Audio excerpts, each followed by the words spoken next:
This is the Read to Lead podcast, episode 114. Hi, I'm Chris Brogan, author of The Freaks Shall Inherit the Earth. And the good news is you're well on your way because only a freak would listen to this. It's the Read to Lead podcast with my friend Jeff Brown.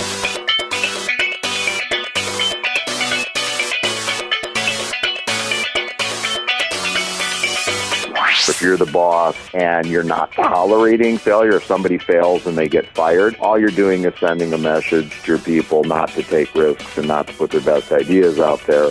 Welcome to the Read to Lead podcast with Jeff Brown. Jeff believes that if you desire to achieve true success in business and in life, then consistent and intentional reading is a must. The Read to Lead podcast will not only help you narrow this ever-important reading list, but also bring you key insights and valuable feedback from some of today's most successful and inspiring authors. And now, here's Jeff. Hi, welcome to the podcast that's dedicated to your personal and professional growth. Leadership is at the center of everything we do here, but we also talk about many of the topics related to that, like personal development, productivity, career, business, marketing, and entrepreneurship. And today, you and I are going to get to learn from Ken Goldstein. He's the author of Endless Encores, Repeating Success Through People, Products, and Profits.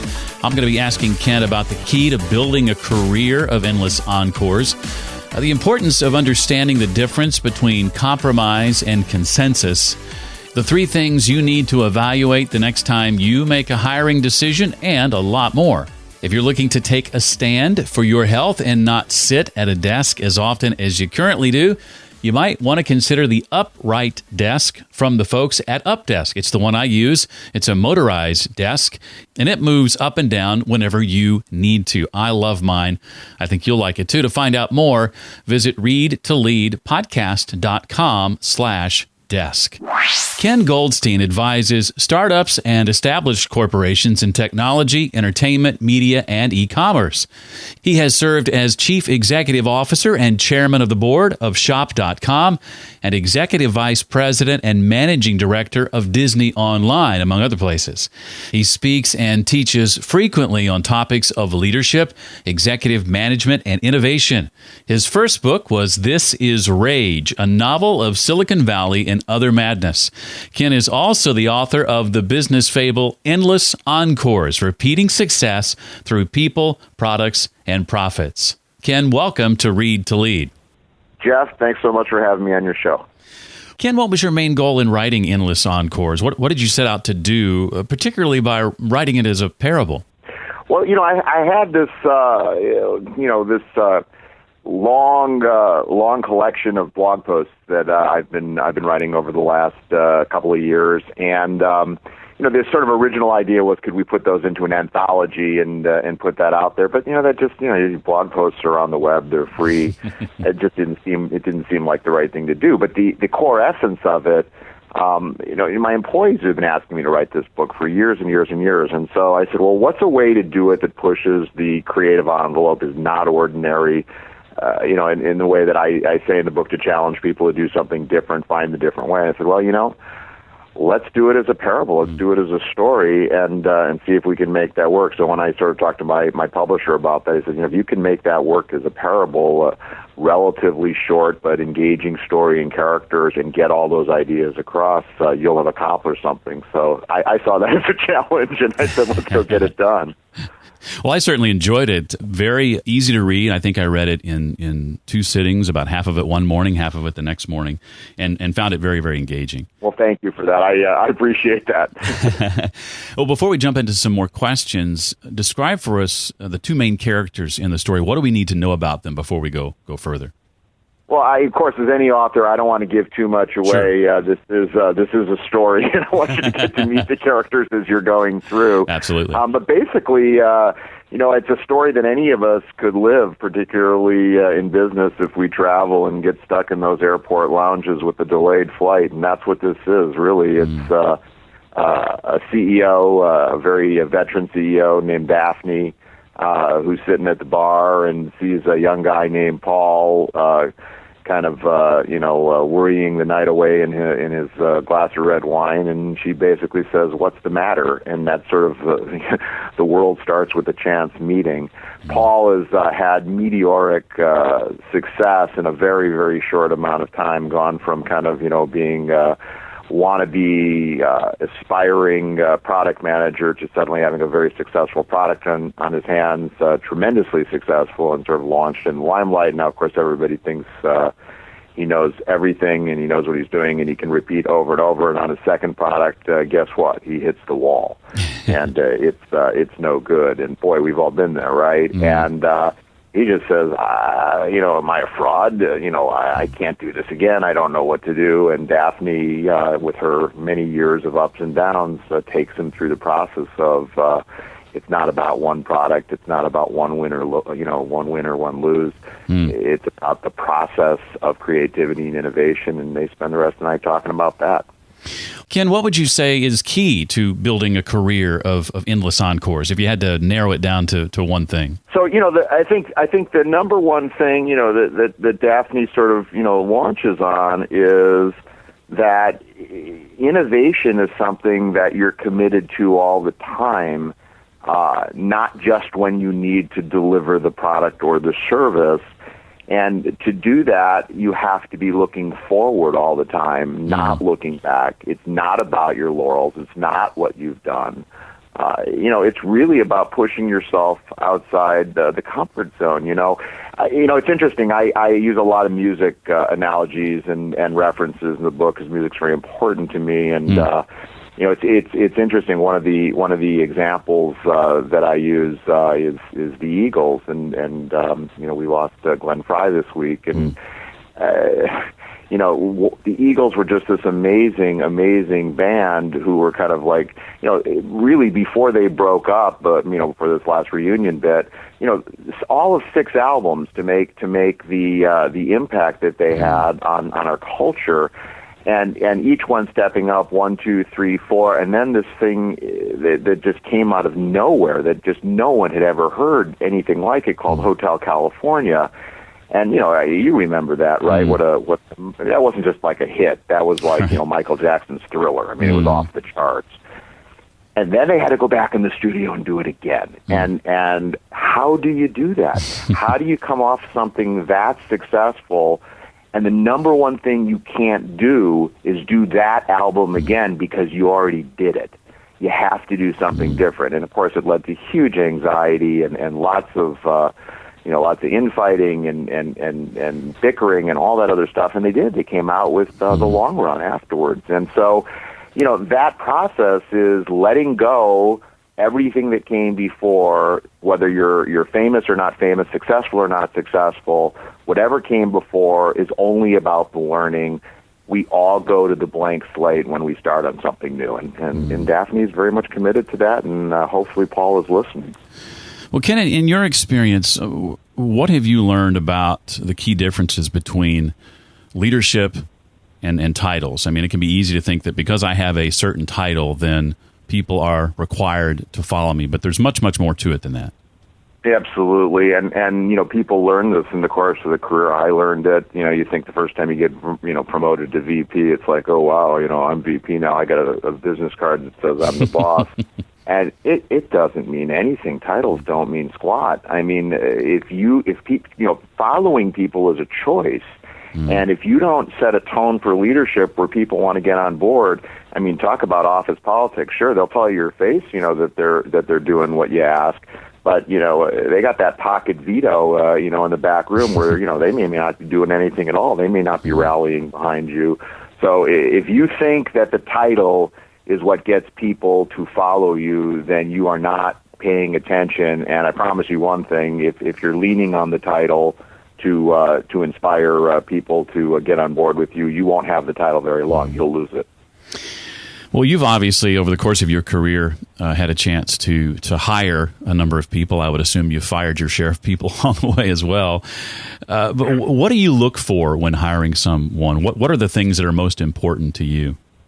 Well, the most important thing, and Daphne does talk about this in the book, But the most important thing is to realize that hiring is the most important thing you do. There is no more important decision as a leader than who you add to the team. Probably the only one that's even gets close is what you suggested, who you remove from the team. And if you have the courage to do it and to do it, in the right manner, in a humane manner that keeps the team going. But I talk about. I wrote an article for Forbes years ago about the movie director John Huston, and surprise, surprise, Daphne occasionally refers to John Huston in this book. And John Huston, did all the Bogart movies, Treasure of the Sierra Madre, these amazing pictures. And they said, what is the secret to your success? What's the secret to directing? And without even missing a beat, he said, it's casting. So, why is casting so important? He says, well, if I get the right actor in the right role and the right actor in the right role next to them, my job consists of saying action and marvelous. That's all I have to do.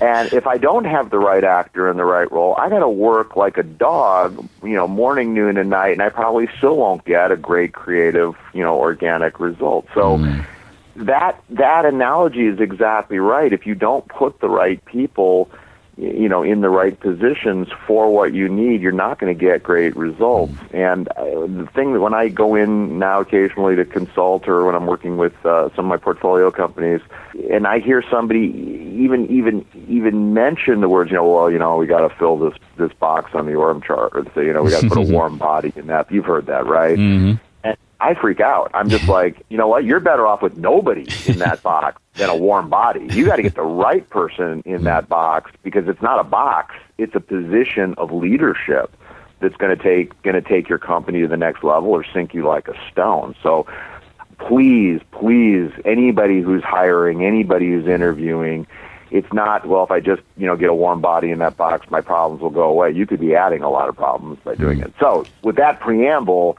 I think there are three bits of the equation here: character, competency, and compatibility, and they all matter. Now, what happens way too often is that people focus on competency, right? Let me see the resume, and the resume only tells you one thing: what they did in the past. And that's assuming they're telling the truth. Let's hope that they're telling the truth. And I see resumes that, people take credit for stuff all the time. I'll look at stuff and go, oh, you're taking credit for that. I could have thought for sure that I worked on that 25 years ago. I must have forgotten. But the resume is an indicator of some ability. But that competency, do you know this programming language? Do you understand this industry? Have you worked on a brand in food service? Okay, fine. So that's competency.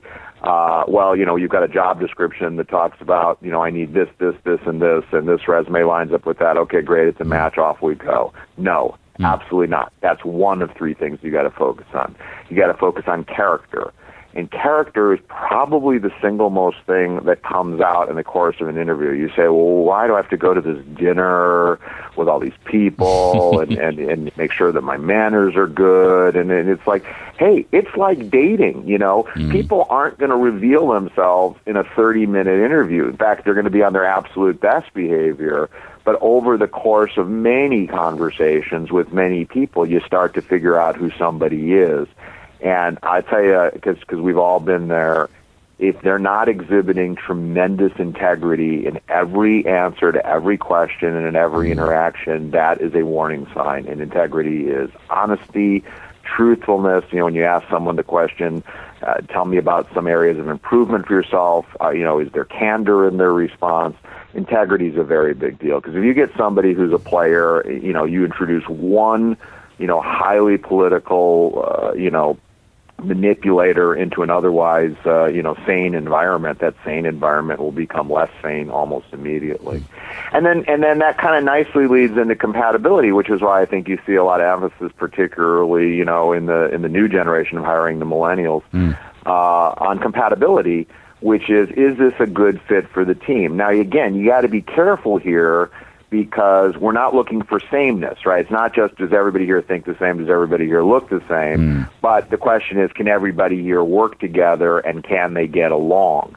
And, again, not necessarily harmony for harmony's sake, but, I work mostly in the software area, and these projects are immense, and they involve people all over the world. And if people are at war all the time, and can't work together and don't share values of what constitutes quality and what constitutes innovation, a project can stay in place a long time. So those three things. I'm not saying competency doesn't matter. It absolutely matters. If you can't program, I don't want to hire you as a programmer. Why would I do that? Yeah. But there are other things, as we would say, the intangibles. So character, competency, and compatibility. You mentioned the importance of diversity on a team. What about a team's ability to distinguish, Ken, between compromise and consensus? It takes a lifetime to learn this. It's really, really hard, but you got to do it. Compromise is a political solution. It's let's agree so that we can move forward. It's let's agree so that we can stop fighting. It serves the team, and it doesn't serve the customer. Consensus is about, have we continued to work the issue until the best ideas have emerged, and as a team, have we recognized that the best ideas have emerged and that we are going to solve the problem with those solutions, as opposed to, well, everybody gets to contribute. Everybody gets to contribute is not the same as everybody gets to speak and everybody gets to get heard. That's something that's important as a leader, that you allow that communication. But I don't necessarily think that everybody has something to add on every single point. And if that's what you're trying to do to build a compromise, you're solving your own problems. You're not solving your customers' problems. When you build to a consensus, it's a leadership skill that causes everyone to contribute until there is a recognition that you are on the right track. And at the end of that meeting, if you've done it well, nobody remembers who contributed what. Nobody's saying, well, they went with my idea. You want to pool your ideas. You want to test your ideas. You want to challenge your ideas. You want to refine and push your ideas, and the team wants to agree that you've done a good job of that, and then you know what to do, and then you can evaluate. So compromise, you get a product that nobody wants. Consensus, you get a product that everybody wants. Our last guest on the show, Jay Baer of Convince and Convert, recently wrote a book called Hug Your Haters. And Endless Encores speaks to this at one point. Why do you feel, Ken, the customers who complain the most control the keys to your survival? If you're not listening to your customers when they complain, it's like the canary in the coal mine. Here's the warning sign. You say, how are things going off the tracks? And you go, I don't want to listen to that. I mean, it's the most important thing to listen to. If you got a customer that's willing to tell you what you're doing wrong, how else are you going to find out? Every time I go to a new Starbucks, they send me, I went to a Starbucks I've never been to, you get a survey. How did it go? Your fresh eyes on that situation. And if that Starbucks is not performing up to the level of Starbucks expectations, how many stores, thousands of stores, how are they going to find out? They pick a random customer who walked in the door and said, is the store clean? If they tell you it's not clean and you go, oh, they told us it's not clean. Well, gosh, we don't want to, well, we can tell Howard that we have a store that's not clean. I mean, come on. I mean, that's the most important thing you can find out. So your customers will tell you everything you need to know if you're not burying the information. The other thing about it, and I learned this at Disney. I was at Disney for almost a decade. Disney's hugely, hugely focused on customer service, as you would imagine. But they're also focused on the art of the win back. And I learned this there, and it's stuck with me forever.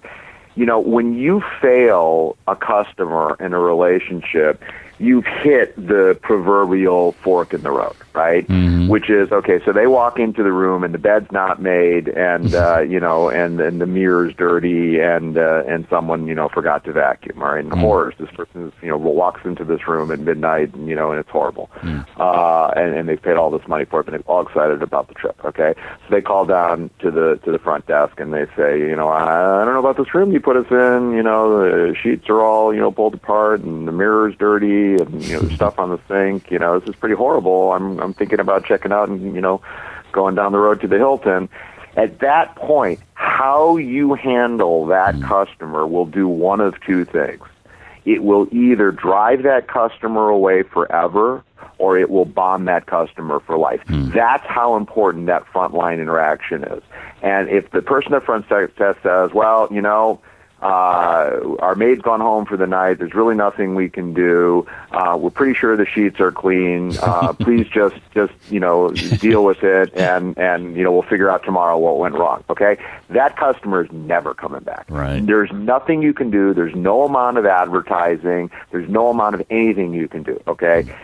If you have the presidential suite available at that moment and you upgrade that customer to the presidential suite, you have bonded that customer for life. If you, the front desk person, run up the stairs, walk into the room, and make the bed yourself, you have won that customer for life. If you look at those people and say, I've got 50 people at the front desk, I have no maid on duty, I have no presidential suite to offer you, but let me comp you your theme park passes for the next 3 days while I'm figuring this out. I'm deeply sorry. There's nothing I can do. It's the only thing I can do, but I got to do something for you. You'll bond that customer for life. And when you understand what the lifetime value of those customers are, anything you do is cheaper than losing that customer, because losing that customer, you've made the lifetime value terminal. Whatever you paid to acquire that customer is now sunk cost. Whereas if that person goes home and tells the story that I just told you and says, I checked in my hotel, I couldn't believe it. I mean, my goodness, the bed was torn apart, the mirror was dirty, there was stuff on the sink, and they upgraded me to the presidential, suite at no extra charge. Or the front desk guy came up and did the best he could with a vacuum cleaner to clean the room really quickly. Or they gave me theme park passes for the day. That's the story they're going to tell. And how do you buy that? How do you buy that kind of advertising of a customer telling you, you go in, I mean, what the story I just told you about Starbucks, right? I mean, you say, these guys want to know, I just told you that story, your listeners will hear that story, they now know that Starbucks is checking up on every single one of their stores, right? How do you buy advertising like that? You can't. Your customers become your evangelists, because if something goes wrong, they want to fix it, they want to know about it. So those complaints they're gold. They're gold on every level. They're gold in telling you what's going wrong before it spreads wide, and it's gold on giving you the opportunity to win back a customer who you might otherwise lose. Ken, how can we make sure that we don't let things like hype, maybe from a successful product launch or what have you, lead to bad decision making? It's so prevalent. Look at this whole flash sale thing. I mean, a couple years ago, Guild Group and One Kings Lane, everything was going to be a flash sale. And next thing you know, there's 100 companies doing this, and, now they're all bought up and gone at, a fraction of what it was. You think about it like a stock, right? If the stock is already trading at a ridiculous multiple, if it's overvalued, if everything is already, recognized, the innovation's been done, do you want to buy it at the top, or do you want to buy it at the bottom? Do you want to buy it when it's unrecognized, when nobody knows it's there? And this hype where, look at those guys, oh, look at Uber, we have to get into the shared economy, and then, 50 other guys jump in and go do that. The one or two leaders are going to win it, and everybody else is going to get wiped out. And, you just got to be really careful about that. The hype is after the market's already made. The opportunity is before the market's made. So I'm not saying, it's like, you couldn't overhype the internet when the internet came out, but that didn't mean that everybody knew how to monetize it, right? I mean, the internet just continues to monetize. But this idea, if you go back and look at the .com stocks, the thing that drove the, not the last recession, the one before that, the AOL Time Warner recession, how many companies from the .com launch are still left, right? You've got Amazon, right? You've got eBay, which is still doing okay. Yahoo hanging on by a thread, right? Who else is Google is still hanging? Pardon me? Google came after. Google's the best example. That's right. Google came out of the ashes of the recession, right? That's right. People forget. It's like the idea of launching a search engine, do you remember, I mean, we used to call them the portal wars, right? I mean, you had Alta Vista and InfoSeek, which we had at Disney, we called it Go.com, and you had, Excited Home. Remember all those? And they all crashed and burned. The only one that didn't crash and burn was Yahoo. And they all crashed and burned and went for pennies on the dollar. And the absolute, the conventional wisdom, without exception, said, well, search is sort of a necessary commodity, but you can't really make money at it. We've proven that. And you sort of look around and you go, so we've been in this internet business for like 3 years and we've proven that, and the guys at Google are like, well, we're going to make the best search engine ever. And then, these guys, here in Southern California at Overture come up with keyword search advertising, as a new paradigm. Everybody looks at that and goes, well, what's that? Oh, so you pay when you click on the word? And the next thing you know, the best search engine says, well, they can't patent that, so we can do keyword advertising. And out of the wreckage of the portal wars becomes the winner of the war, right?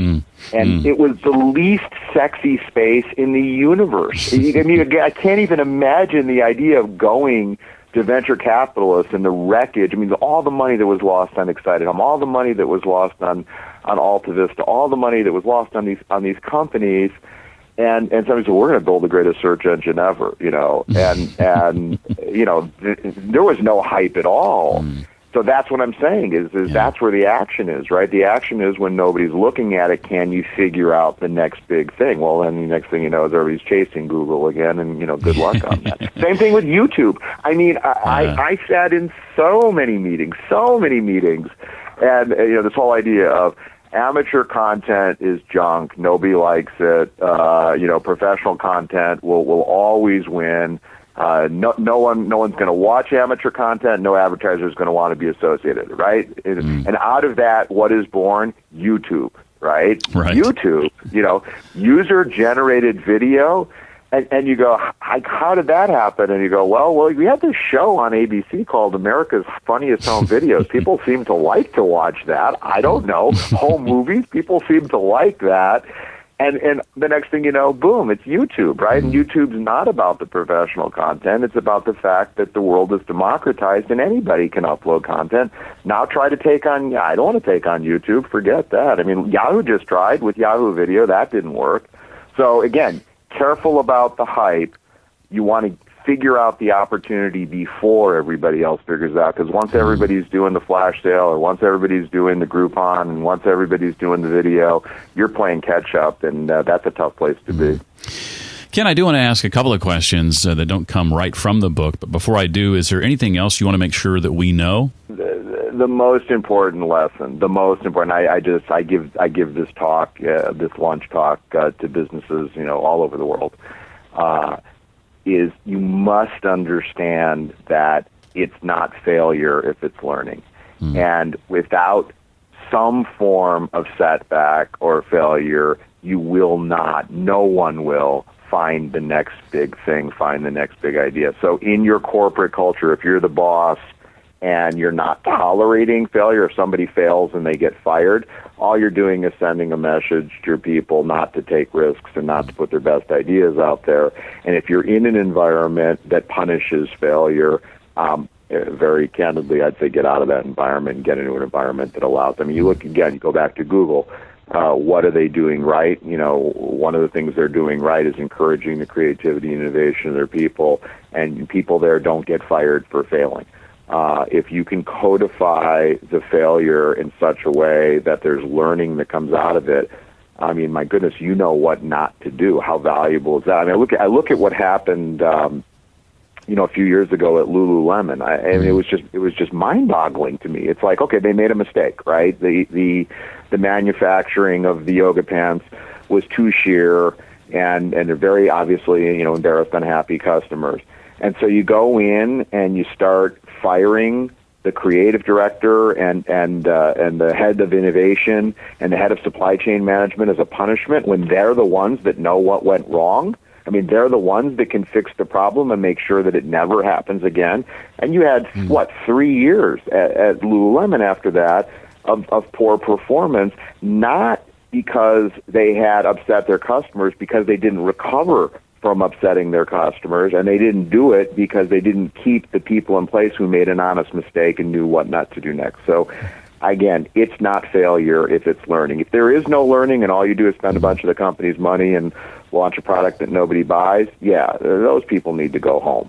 But if they can explain the learning and roll it forward, Google didn't make the best search engine in the world on the first try. Let me tell you, there were numerous experiments in that algorithm until they figured it out. And guess what? They're still perfecting it here 15 years later. And I'm sure they put code roles that don't work. They're not going to tell you about them, but they go, oh, that code role didn't work. Pull it back. Push this one out. You know that that's going on. That's the only way you get, as they would say, from good to great.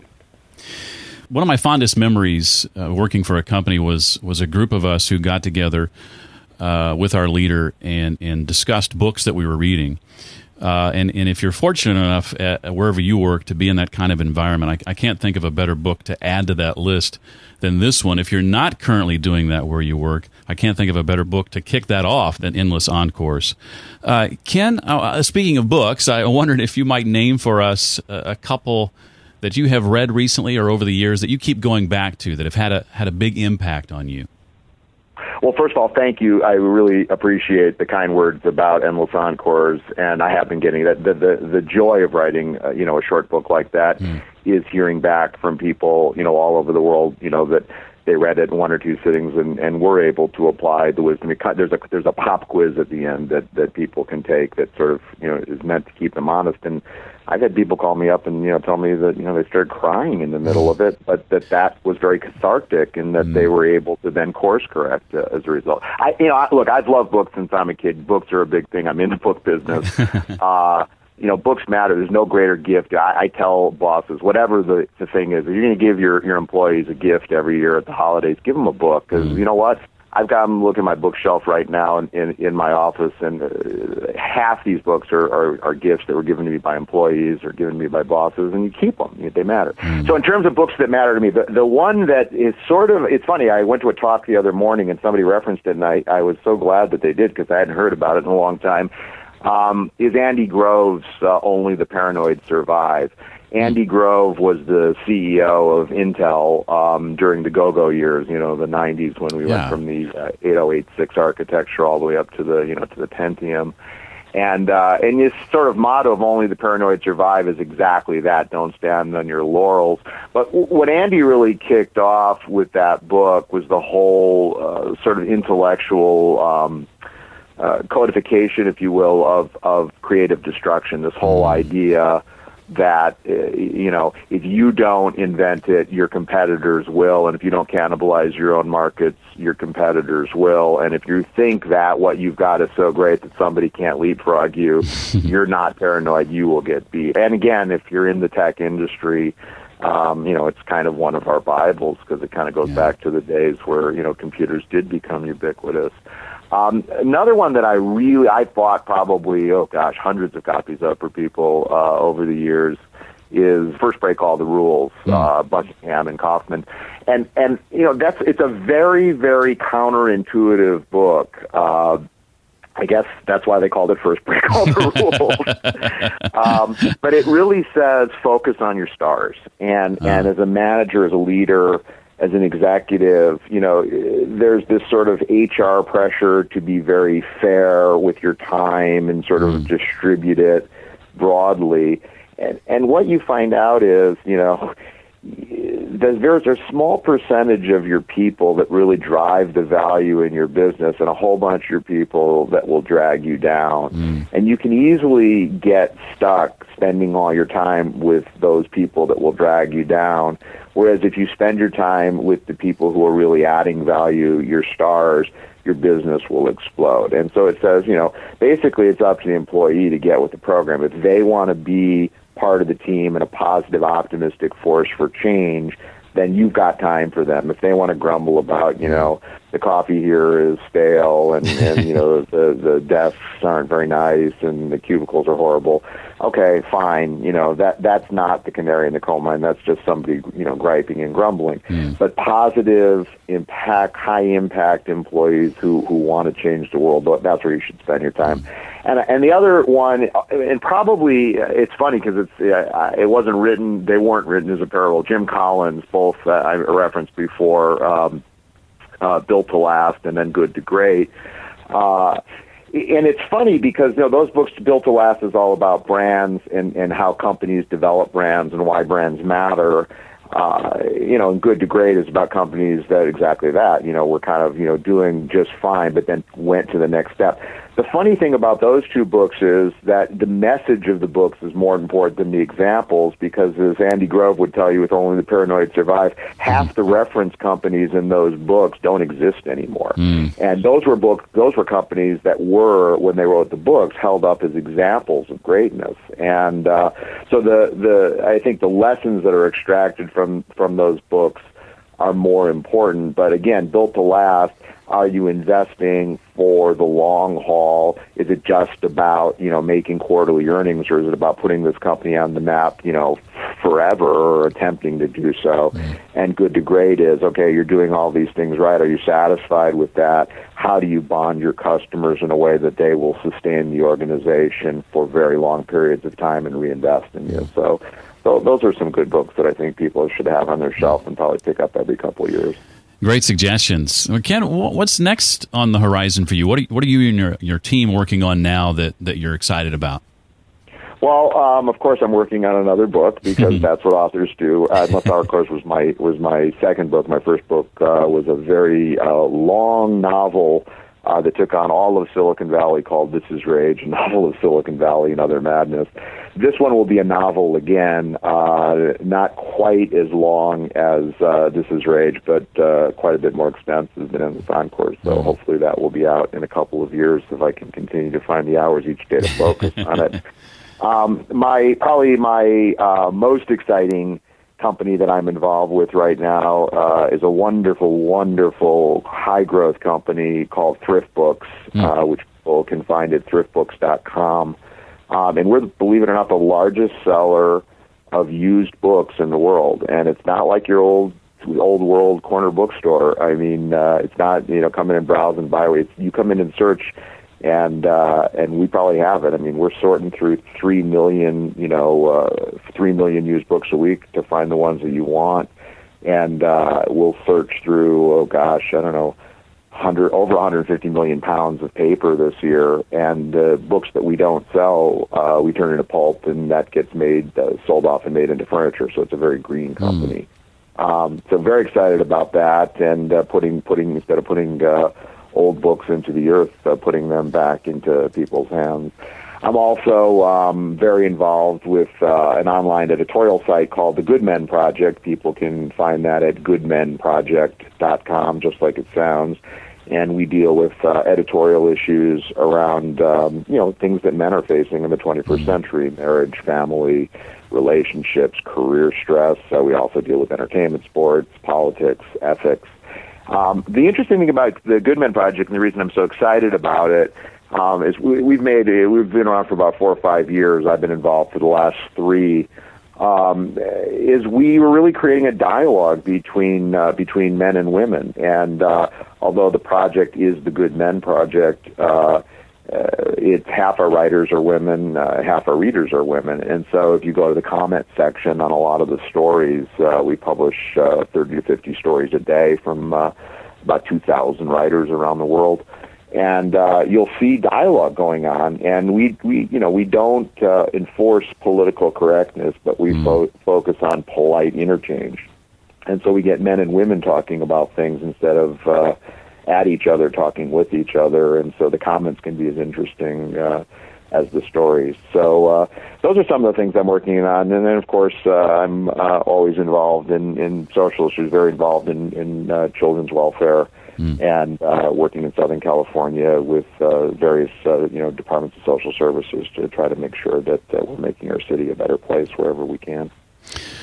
Well, I can attest to everything you said about the Goodman Project. I've been fortunate enough to contribute weekly for the last few weeks, and am very much enjoying that process. And I read just this morning, I think it was just today, that you published talking about your plans for the future. So that was exciting to see. Yeah, it's great. It's another one of those. It's funny because there are other startups I've been involved with the last few years that haven't gone as well. But the two that are really kind of getting there, Thrift Books is pretty far down the path. It's hard to call it a startup anymore, given the scale. We've got 10 distribution centers.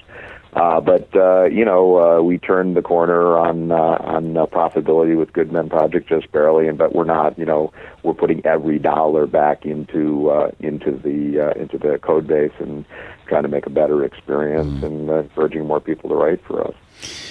Well, the book, again, is Endless Encores, Repeating Success Through People, Products, and Profits by Ken Goldstein. A delightful read. Ken, thank you for your time and for being a part of the show. We really, really appreciate it.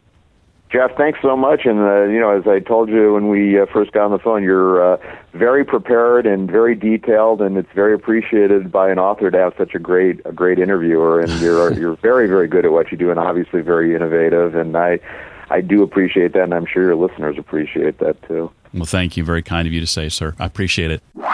You can find all the notes from this episode on our show notes page, found at readtoleadpodcast.com/114 for episode 114. I'll be sure to link to Ken's LinkedIn account there if you'd like to connect with him on LinkedIn.